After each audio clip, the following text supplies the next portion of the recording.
পূর্ব মেদিনীপুর জেলা পরিষদে শুরু হলো জনতার দরবার কর্মসূচি। মানুষের বিভিন্ন সমস্যার সমাধান করার লক্ষ্যে এই কর্মসূচি আগেই মুখ্যমন্ত্রী শুরু করেছিলেন কলকাতায়। তবে আজ থেকে শুরু হলো পূর্ব মেদিনীপুর জেলায়।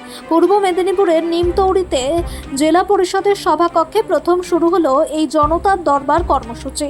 প্রথম দিনই জেলার বিভিন্ন প্রান্ত থেকে শতাধিক মানুষ আসেন তাদের সমস্যার সমাধানের উদ্দেশ্যে।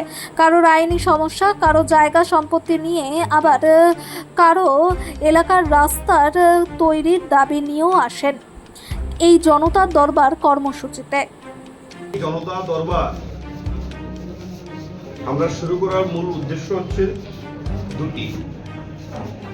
একটি হচ্ছে যে আজকে এহানো মহতি জনতা দরবার তৈরি করবার জন্য আমাদের রাজ্যের যশস্বী মুখ্যমন্ত্রী জনদলী জননেতা সম্মানীয় শুভেন্দু অধিকারী মহোদয় তিনি নির্দেশ দিয়েছেন সপ্তাহে একটা দিন অন্তত নির্দিষ্ট করে জনগণের কথা যাতে আমরা শোনার সুযোগ পাই এবং জনজীবনের অভাব অভিযোগ শুনে তাদের পাশে দাঁড়াবার জন্য জেলা পরিষদের ব্যবস্থাপনায় আমরা তাদের সহযোগিতা করতে চাই।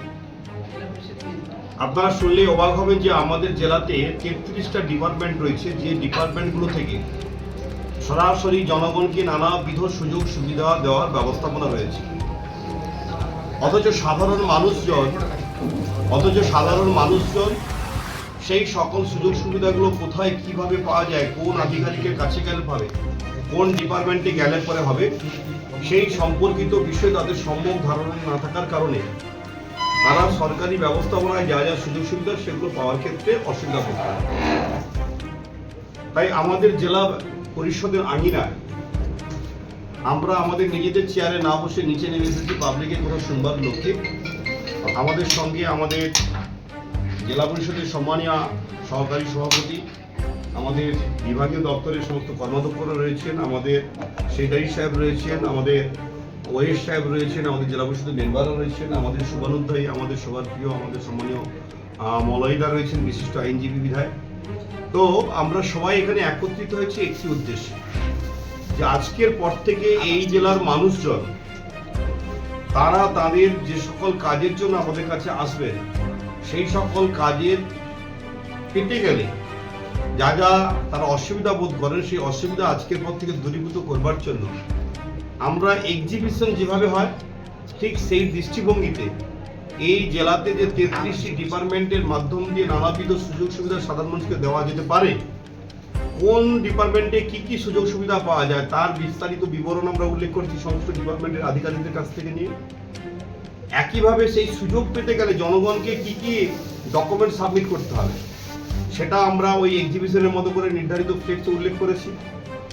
ডিপার্টমেন্টের সংশ্লিষ্ট ডিপার্টমেন্টের আধিকারিকের নাম, তার ডেজিগনেশন, তার মোবাইল নাম্বার আমরা উল্লেখ করেছি। তিনি কোন বিল্ডিংয়ে বসে পরিষেবা দেন, কোন ফ্লোরে বসে সুযোগ সুবিধা মানুষকে দেওয়ার জন্য তিনি অবস্থান করেন সেটা উল্লেখিত করে আমরা বড় বড় সমস্ত হোর্ডিংয়ের মতো করে ব্যানার বানিয়েছি, যেগুলো বানিয়ে আমরা আমাদের জেলা পরিষদের বিভিন্ন প্রেমিসেসে আমরা সেগুলো উল্লেখ করেছি। অর্থাৎ আমাদের জেলা, আমাদের সাধারণ মানুষের মধ্যে একটি বক্তব্য, রাজ্যের মানুষ ডবল ইঞ্জিনের যাতে সুযোগ সুবিধা সঠিকভাবে পায় তার ব্যবস্থা গ্রহণ করা। কিন্তু আমরা মনে করছি আমাদের রাজ্যের এই জেলার মানুষ যারা আছেন তারা ডবল ইঞ্জিন নয়, ট্রিপল ইঞ্জিনের সরকারের সকল সুযোগ সুবিধা তাতে তারা যদি পেতে সক্ষম হন তাদের সেই পরিষেবা দেওয়ার জন্য আজকের দিন থেকে, অর্থাৎ এরপরে যখন আমরা যা জনতার দরবার করবো সপ্তাহে হবে একটা নির্ধারিত দিন, সেই দিনের নাম হচ্ছে বুধবার সকাল 11টা থেকে বিকেল 5টা পর্যন্ত এই সময় আমরা নির্ধারণ করেছি ঠিকই, কিন্তু আজকে যেভাবে শুরুতেই দেখলাম যেভাবে বিপুল সংখ্যক মানুষজন, প্রায় শতাধিক মানুষজন এখানে বিভিন্ন জেলার বিভিন্ন প্রান্ত থেকে এসেছেন, ফলে আজকের পর থেকে নিশ্চিত মানুষের কাছে আর এই বার্তা আরো ছড়িয়ে পড়বে। ফলে পরবর্তী সপ্তাহগুলোতে নিশ্চিত মানুষজন বেশি সংখ্যক এখানে আসার তারা সুযোগ নেবেন বা আমরাও সেটা আশাবোধ করি। ফলে আমরা 5টা যেটা বলেছি বিকেল 5টা, এটা যদি রাত্রি 10টা হয় রাত্রি 10টা পর্যন্ত আমরা পাবলিকের কথা শুনবো, পাবলিককে পরিষেবা দেবো। অর্থাৎ আজকের পর থেকে এই জেলা পরিষদ হবে মানুষের জেলা পরিষদ, এই জেলা পরিষদ হবে মানুষের জেলা পরিষদ। একদিকে জেলা পরিষদ মানে যেমন উন্নয়নের চিন্তা ভাবনার কথা বলবে, জেলা পরিষদ মানেই 3টি স্তরের সরকারের যাবতীয় যা যা ইন্ডিভিজুয়াল সুযোগ সুবিধা রয়েছে যা পাবলিকের উদ্দেশ্যে, সেই সুযোগ সুবিধাগুলো আজকের পর থেকে যাতে পেতে কোনো মানুষের যাতে কোনো অসুবিধা না হয় সেটাকে সুনিশ্চিত করার দায়িত্ব আমরা গ্রহণ করেছি এবং আমরা জেলা পরিষদের মিটিংয়ে আমাদের এই বিষয়ে আলোচনা করেছি। আমাদের সমস্ত কর্মাধ্যক্ষ, সহকারী সভাপতি, আমরা যেমন ফুল টিম এখানে রয়েছি, একইভাবে টিমের বাইরেও বহু লোকজন আছে যারা শুভানুধ্যায়ী বিদায় অবস্থান করছেন, তারাও এই কাজে তারা আমাদেরকে যথেষ্ট সাহায্যের হাত বাড়িয়ে দিয়েছে। আমরা এই কাজ করবার জন্য সংশ্লিষ্ট সম্মানীয় ডিএম সাহেবের আমরা পরামর্শ নিয়েছি, এডিএম জেডবি সাহেবের পরামর্শ নিয়েছি, সেটাই সাথে স্বয়ং নিজে আছেন, ওয়েস সাহেব আছেন। ফলে আমরা জেলা পরিষদের থিম পুরো চেঞ্জ করে দিতে চাইছি। মানুষ যেন মনে না করেন জেলা পরিষদ মানে একটি রাস্তা করবে, একটি জল ড্রেন করবে, একটি টিউবওয়েল করবে, একটি সাবমার্সিবল করবে, এটার মধ্যে না যেন জেলা পরিষদ থাকে। এই কাজ তো জেলা পরিষদ মানুষের বেসিক চাহিদা অনুযায়ী এটা করবেন, কিন্তু এর বাইরেও নানান মাল্টিপারপাস সেকশন আছে, যে সেকশনের ভলিউম 33 নম্বর।